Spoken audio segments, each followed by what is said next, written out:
Okay, so we have taken our micro SD card to be more exact, out of our system and placed it back into the Raspberry Pi.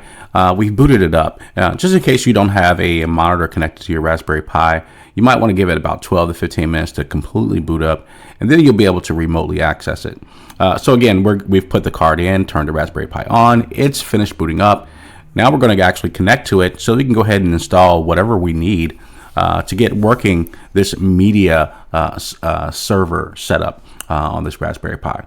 So let's go ahead and do that. And again, we're going to be using the SSH command to actually get into this Raspberry Pi.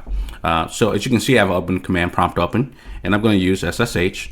And I'm actually connecting to it by the Richard username, I believe, Richard and the IP address. Logical IP addressing schematic that I'm using is IPv4 192.168.0.155, and I did check and verify that that was the IP address, and we should be good to go. And it's asked me whether or not if I trust this particular location, and I do. The keys have been saved, and now I'm going to put in my password, and my password is "you are crazy." If you think I'm going to tell you this aloud, so there we go. And boom, I'm in. As you can see, my command prompt has changed to the Raspberry Pi. So I'm actually connected to the Raspberry Pi. I'm no longer inserting commands to my personal computer. As you can see right here, I'm actually putting commands according to the Raspberry Pi.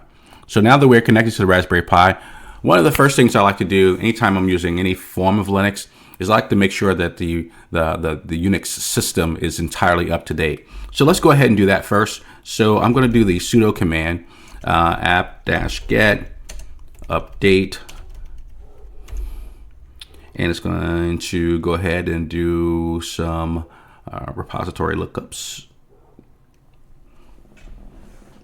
and I'll actually perform the upgrade by doing sudo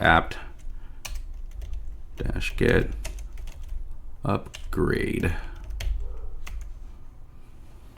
And once this is finished, I'll know that my operating system, Linux, repository of Linux anyway, will be completely up to date. So we'll give this a few minutes and we'll come back when it's done.